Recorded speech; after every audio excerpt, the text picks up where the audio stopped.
Welcome to Manager Tools. Today's topic, how to do succession planning. Chapter 2, using evaluations. Here we go.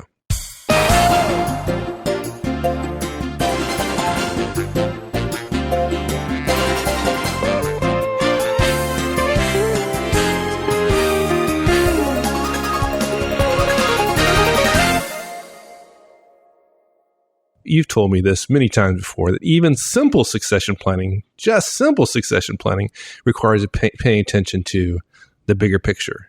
Yeah. And you need to have the big picture.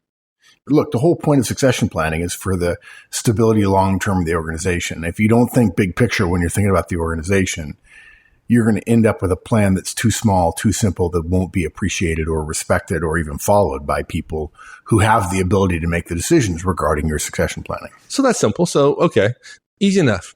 Pay attention to the big picture. So I guess we're done, right? I mean, that's actionable, right? Pay attention to the big picture. Yeah. What most managers do is they're asked to do some succession planning. And so they say, okay, who's my best direct?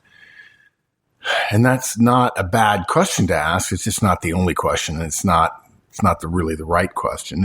They're not wrong. Often the best direct is the right person to be the number two. But of course, succession planning is more than that. It includes what other jobs your directs might go to based on their skills and abilities and the needs of the firm. Right. And if all you do is ask, who's my best direct? It's going to be seen by more senior people as small, as myopic, and as an effort that lacks preparation. Right. And sometimes being the best, even if they're pretty good, isn't good enough, or they have the potential to be better, right? With some good succession planning, you have an idea of what they need to do to either grow into the role or be better. It depends on definition. Yeah, exactly. It depends on definition of best, because your best salesperson may not be the best sales manager promotee. Yeah. So we have 4 recommendations to get started on the big picture stuff you need to do. It's not hard. This cast will be very straightforward. We'll go into some detail, but very straightforward. 4 things. First of all, you need to gather all the previous reviews, even from previous companies, of your directs. Trust me, folks, you want more than just their last 6 months worth of work performance. Then you're going to examine those reviews for strengths and weaknesses, which is the heart of all succession planning. What's the guy good at and what's he not good at? And how does that fit relative to the needs of the firm? And then basically you make a simple draft list of their strengths and weaknesses. You annotate it from evaluations. You put an H for historical. Other people put parentheses around it, whatever, so that you can separate what's current from what's historical. And then lastly, you may need to prep some questions for your directs when you start talking to them about succession planning and understanding more about their background before they work for you. It's really simple. Excellent. Before we talk about step 1, which is gather all previous reviews, even for previous companies, which will surprise some folks. But before we talk about that, let's go back a little bit to the risks associated with a quick decision regarding succession planning. Share with us some of the risks there that people might not just initially think of. Yeah. Look, we understand everybody's desire to, this is not revenue producing. This is not cost reduction. This is just another tasking from senior people. Of course, we're not suggesting you have to wait for a tasking. If you're really good, you've already got stuff ready when you get asked. Oh, I do that all the time. I do that once a quarter. I do it once every 6 months, whatever. But what most managers do is, hey, who's my best direct? You make the quick decision. You don't do your due diligence, even though due diligence, we're not talking about legal plumbing the depths of everything. We're not talking financial due diligence.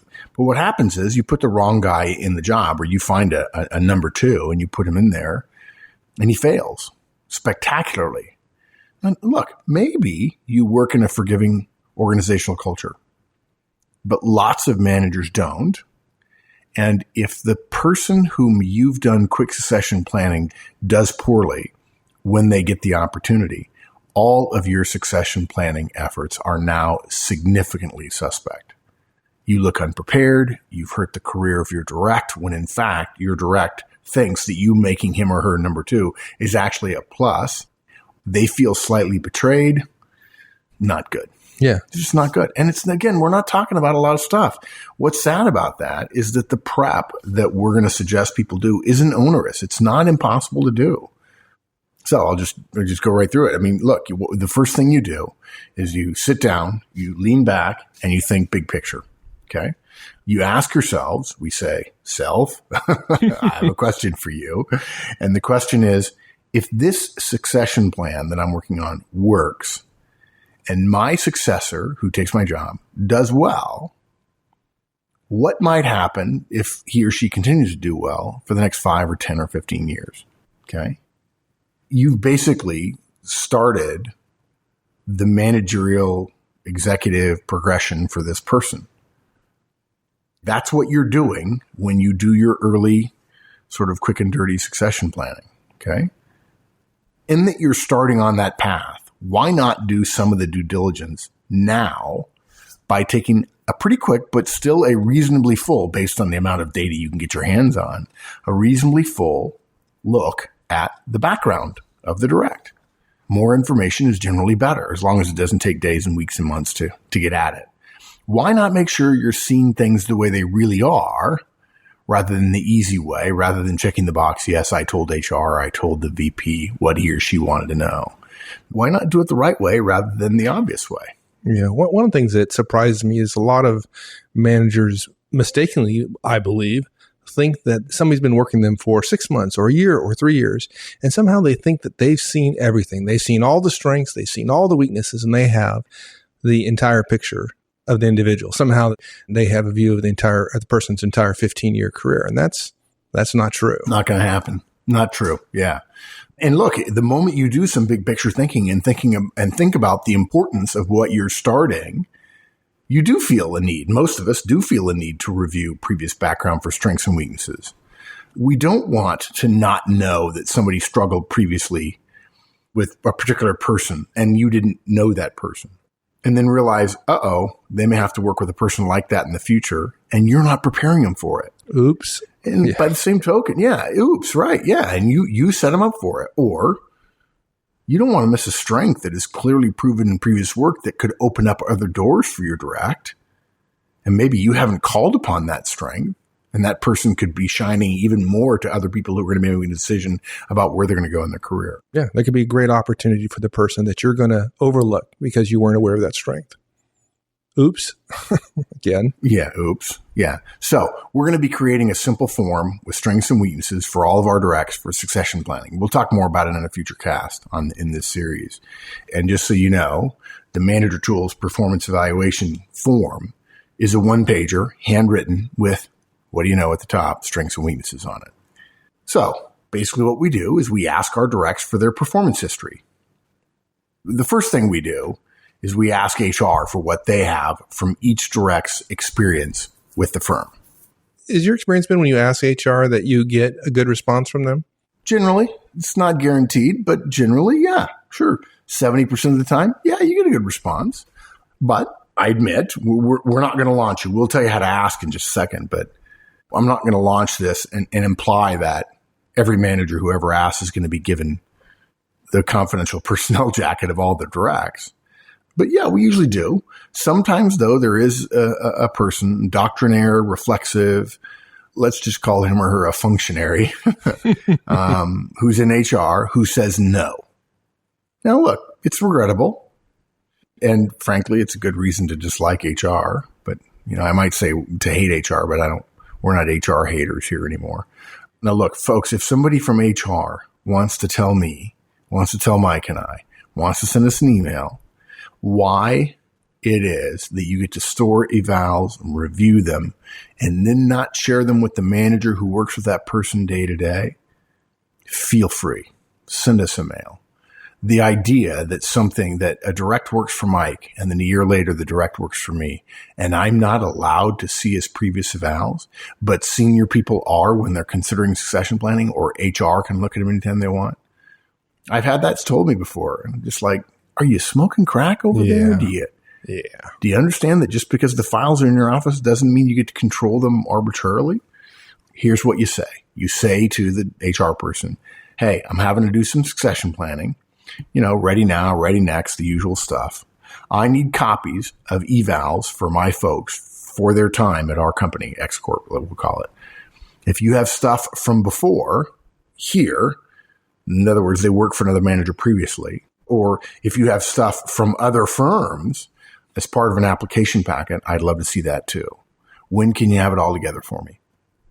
I like that last HR's question. Job is to support that last question. Yeah. HR's job is to support managers. Now, a lot of times you get, well, I have to get approval. And then the manager of HR calls and says, why do you need it? And you say, gee, I thought I just said, no, you don't say this. You think to yourself, gee, I just told this person I'm doing succession planning. I'm looking at the strengths and weaknesses, and I really want to understand the background, the history. And there are HR managers who will tell you, well, you can't do that. Only we can do that. Well, okay. Not true, but whatever. And look, when they ask why, what you do is think, this is the dumbest person ever.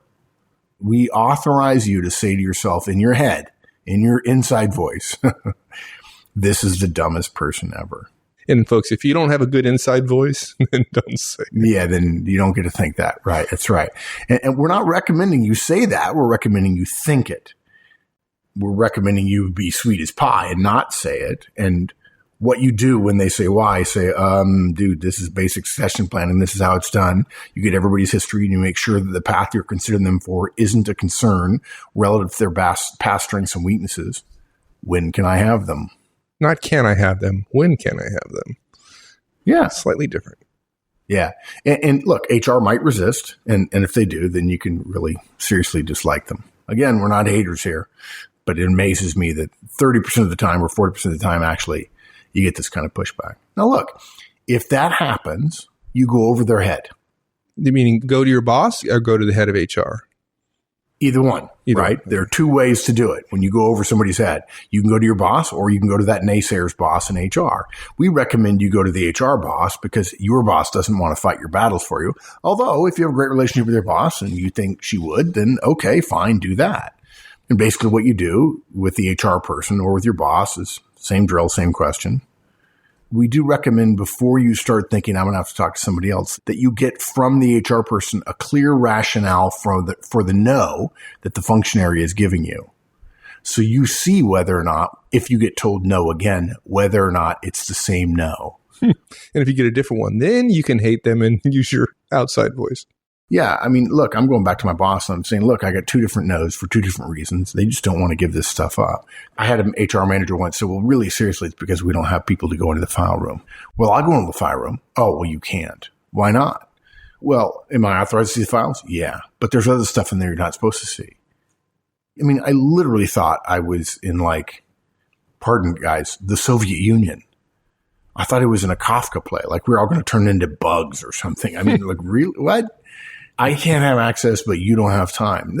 That's like literally Fort Knox, right? Yeah. Ooh, who has the key? Yeah. Unlikely to happen. It does happen, but it's have a positive outlook at first. Okay, but let's go beyond that. What if for whatever reason HR doesn't have them or they're unwilling to give them to you? How about, I know this is a little radical, how about asking your direct? Would that work? Yeah. First of all, I always ask HR first, just because sometimes they'll give me a lot more than the direct will. But I'm not against asking the direct. And so sure, you ask your direct directly. You say, hey, I'm having to do some succession planning. Ready now, ready next, the usual stuff. I need copies of your evals from your time you're here at X Corp, whatever you've got, and whatever you have from before you came to work here. Don't worry, I'm not going to use it in your evaluations. I'm not going to evaluate you based on your past evals. That's the past. But I want to make sure we're having the right discussion about you and your future. Okay. Now, if you can't say that truthfully, don't say it, guys. We don't want to suborn perjury here. Okay. But if you can mean what I just said, then you're fine. So, hey, I'm having to do some succession planning. Ready now, ready next, the usual stuff. I need copies of your evals from the time you were here, whatever you've got. And you got to wonder at this point, are there people who don't keep their evals? There are, I can tell you. I've met them. Yeah. Again, neither you nor I would say no to that request. It's a perfectly reasonable request for my boss. And frankly, if my boss is doing succession planning, I'm hoping she's thinking about me, including me. She's planning my succession of him. Yeah, her. Yeah. I'd say yes, absolutely. But some directs are going to balk, right? Dumb, maybe. Yeah, and let's call a spade. That's also dumb unless you, dear listener, are a vindictive, mean-spirited boss. And there are some of you that are. So it's possible that it's not their fault that they're saying no, that it's really you and you're a jerk and they're afraid to give you fodder to use against them. We're going to assume that's not the case for the purposes of this discussion, however. There are two things that we found works when it comes to showing them the value in sharing with you relative to succession planning. The first one is to tell them you're doing the right thing by asking for more data. They don't want you making decisions like this without lots of data, do they? They don't. And look, hey, most reviews are watered down anyway, so weaknesses aren't going to be clear to me. The other thing I've said to people, and it depends on the person, this is not my go-to move, but I've said to people, what the heck are you hiding? Why would you not share it? The more information I have, the better. I'm not going to judge you. I just want to make sure we're doing the right thing for you and the firm and for me. Right? I did have one guy one time tell me he was philosophically opposed to this kind of sharing. That sounds strong. He believed in this really rigid privacy. He's probably the same guy. I don't think he was, though, weirdly. The guy who says, I don't care to share any information with you about my family. You should assume I don't have family. Okay. Well, actually, I don't assume about people's families generally, but I will say that's going to make it hard. And before I could finish, I knew what I was going to say, and I knew it was going to bum him out. I said, don't ever ask me for time off for your family. If I'm going to assume they don't exist, I wouldn't want to call you a liar for asking for time off to take care of them. And look, in this case, the guy wanted total privacy, so that's fine. The lack of knowledge is not going to help him. I mean, me not knowing stuff is going to make me hesitant. I couldn't compel him to give stuff from his previous companies. I was hoping HR would give me what I needed. Now, guys, I admit it. Management is about judgment, and I thought he was stupid. And that didn't help in terms of succession planning either, as a general rule. Yeah. I'm just saying that. How about in terms of past evaluations for, I guess this would be managers in their existing firm, in your firm. Can you go to their past managers within your firm for information? Yeah, why not? If you and I were coworkers and one of my guys who worked for you, I'd say, hey, dude, didn't Johnson work for you? Yeah. Send me his eval. Yeah, because I trust you and you trust me. I mean, that's part of it. Right. Yeah. And that means networks matter, right? Yeah. If you don't know somebody, you're not sure. You've heard a rumor about somebody with their last name who's a jerk, and they come over to you and say, I need to see the evals on this person who works for you. You say, well, I'll look for them, but I don't know if I can find them. Which is a fib because you know where they are. You're just not going to look for them. But if you trust people and people see you coming and they know who you are, like, hey, dude, what can I do for you? I said, hey, guy used to work for you, now works for me. Show me his evals. I want to make sure that I'm doing the right thing relative to succession planning for him. Yeah, it pays to have a network. We ought to do a podcast on building a network. We really should. Oh, wait a minute. Gosh, yeah, we should. We did. Oh, that's right. We should. You're right. You're right. Welcome to 2005. Yeah. And now look, one more thing. You're going to need to create a place for this stuff. You can put it in a folder. That's fine. I've always used to just use a pouch or a pocket in the back of a one-on-one notebook when I used to use 3-ring binders for my one-on-one notebooks. But again, I've told people this at conferences before. I travel too much now. So 3-ring binders don't work for traveling. And actually, in my case, I don't keep them in one folder. I put each person's succession planning stuff in the back of their one-on-one form. And then I only really need it all together in order to compare and contrast different directs and make sure that I'm seeing the team accurately. And I would bring it all together, take a look at it in the pile, and then put it back with their one-on-one forms.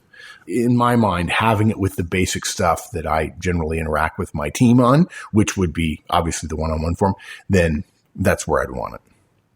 And look, it's possible with all this stuff we're suggesting you ask. We ask directs, you ask former bosses, you ask HR. It's still possible you end up with nothing. 3 strikes and you're out kind of thing. I've never not had something come out of the request, but it's still possible. And our comment on that would be, yes, it is, but you won't get anything if you don't ask. And getting nothing and having asked is still better than having nothing in advance. Yeah, your folks knowing that you're asking about that makes a difference. They have more confidence in your planning, right? And in the succession planning you're doing on their behalf. So, yep. Okay, so the next step is pretty simple, right? You've gathered all this stuff and now you examine the reviews for both strengths and weaknesses. Yeah, this is actually, I suppose it requires some discernment skills, but everybody listening, I'm sure, has them. This is the easy part. You probably can't read too much into other managers' evaluations of your team members. Other managers are terrible writers. I love that line. Other managers are terrible writers. They're scared of being honest because the system often punishes it, right? And they didn't have the credibility to be honest anyway because they had abdicated regular feedback throughout the year. But you probably can discern some trends. If 3 previous managers all made comments about your direct's difficulty with coworkers, you got to make a note of that and you got to start looking for it. Maybe she's licked it. Maybe she's fine. Probably not. Probably not, right? But you want to pay attention. And look, if she has beaten it, by God, pat her on the back and say, I just want to tell you, that's a big negative and you've turned it into a big positive. Well done. Okay. Now, look, we're not looking for isolated incidents. Stuff happens. We understand that. Okay. We're not looking for dirt. A bad review from a well-known jerk manager is probably worth ignoring, is the way I would describe it, unless the career path you're considering this person for will put him working with other people who are very similar, like that jerk boss. And basically what you do is you go through and you highlight stuff that impresses or worries you. That's all. And then you transfer that to the draft strengths and weaknesses list. Yeah. And then you say here, annotated with H for historical, I guess to distinguish that from things you've observed yourself. Yeah, people used to say about my H's, they were like, ooh, that's H for horseman. You believe that? I said, no, it's H for historical. I got that from a review from 5 years ago. Why are you looking at people's reviews? Because I want to know the whole person. I'd want my boss to know my history. You know, sometimes bosses don't ask. Where did you used to work? How long did you work there? You did that? Gee, I didn't know that. So you make a 1-page list and you transfer your historical notes to that simple list, strengths and weaknesses, for each of your directs. You're probably not going to have tons of stuff from the historical review. So you put it all on 2 to 3 to 4 sheets of paper. Really, frankly, you can do it all on one sheet if you've got a small team. You know, the first guy gets 3 or 4 lines at the top. The next guy gets 3 or 4 lines. The next guy gets 3 or 4 lines. You don't need 20 lines of strengths and weaknesses on every person. Okay. And you put H's notably next to the stuff that came from previous reviews, historical stuff. And again, you don't have to put an H. You can put whatever you want, folks. You need a standard procedure for how you're going to notate that something is historical. Some people I've seen just put brackets or parentheses around something to tell them this isn't current. But I like the H. It works for me. And look, guys, this is how executives think about future managers and leaders in an organization. Who do we have? What are their strengths and weaknesses? How does that compare to our future needs? What development is necessary to close the gaps? And guys, if you're at the top of an organization and you have 500 managers and executives that you're developing and you're having to consider them, you better have a simple framework for talking about them and thinking about them. You can't play chess in an organization with 500 pieces. Now, you can know enough about people that when an opening comes up, you can say there are 3 or 4 guys that are on a short list for that position based on the previous work. But you can't keep 500 people all in your head all the time, every quarter. You can't do it. Yeah, no way. You got to have a simple way to be able to review and say, I remember this guy. That's why we often, I think I said it a few times on Cast Mics about baseball cards, the idea that you would have a picture of the manager or executive there on the 1-pager. So, I remember that guy. He was at a conference I went to in Schenectady and he did this and he did that. And I know his strengths. I know his weaknesses. Yeah. Pretty awesome stuff. Yeah. Hey, let me ask a question. You know, you've developed this list on these 3 or 4 sheets of paper. You have all your folks, and clearly I wouldn't share that with every individual on my team. But if I've developed this list of strengths and weaknesses for Susan, for example, would you recommend sharing that with her? Having a conversation with her about your research and your thoughts in terms of her strengths and weaknesses and what it means in terms of succession planning? I generally would. There might be some things I wouldn't. But generally speaking, if they've worked for me, I'm not afraid to pull punches. I'm not afraid to punch them in the nose if they deserve it relative to performance at the end of the year. Some managers are not. I'd want to know whether they agreed or whether there's a disconnect in terms of how I perceive them, how others perceive them, and how they perceive themselves. I certainly want an opportunity to find exactly. That's so true. What are the strengths and weaknesses? Exactly. What do you think of your strengths and weaknesses? Do you agree with what I've got here? What's your feeling about your development on your weaknesses, right? How far along are you? Do you know that you're supposed to rely on your strengths? Your strengths are what is going to carry you through your career. Do they even know what they're thinking about relative to their career? Some people may opt out. I mean, succession planning is a chance to have a discussion about the future And you may discover that their future path is very different. And that helps you because there are less resources that you have to consider. It may be your best guy is going to leave the firm, and that doesn't feel like helpful, but it's better to know 6 months in advance than it does at the time you promote him. I think that would be a very interesting conversation, asking those questions of folks. And it would be really great if we had time set aside for actually talking about those kind of things. Wouldn't that be something? Yeah. Wouldn't it be an awesome system if everything worked together and it was all based on behaviors and on professionalism? Yeah, maybe we should create a weekly meeting of a half an hour where the direct talks for 10 minutes and the manager talks for 10 minutes and you leave 10 minutes for the future. That's where I would put this. I would put it in the future discussions. Yeah. Wow, this stuff actually fits together. Somebody ought to do that. That would be awesome. That would be awesome. Yeah. Sorry, folks. We're kidding. When do you ask these questions to your directs? Whenever you come up with them at the end of the 30-minute one-on-one. You cut your time down by 5 or 10 minutes and you take 5 or 10 minutes and ask them some questions and then make it an ongoing dialogue. This is chapter 2, but that's it. I mean, we want managers to be willing to do some research, historical research on your directs so you can understand a little bit more about them. Too many managers don't even think, where did they go to school and what was their background? By the way, nothing wrong with asking for their resumes, right? So gather that previous stuff. Ask it from HR. Ask it from their former bosses. Ask it from your directs. Make a list of their strengths and weaknesses with the H's or with brackets or whatever, and then ask them some questions, involve them in the discussion. This, guys, is what managers whom others call prepared do in order to be called prepared. It's a small thing maybe, and sometimes it does take a little bit of time. But if you know your folks' past and you make sure you consider it, then if something goes wrong, you can show your boss you did your best due diligence. Or better yet, you can avoid something going wrong entirely. And that's the purpose of this. That's it. Awesome. All right, my friend. Thank you. Thanks, partner. All right, man. We'll see you. Thanks, everyone. That's it. We'll see you next week. In the meantime, have a great one. So long.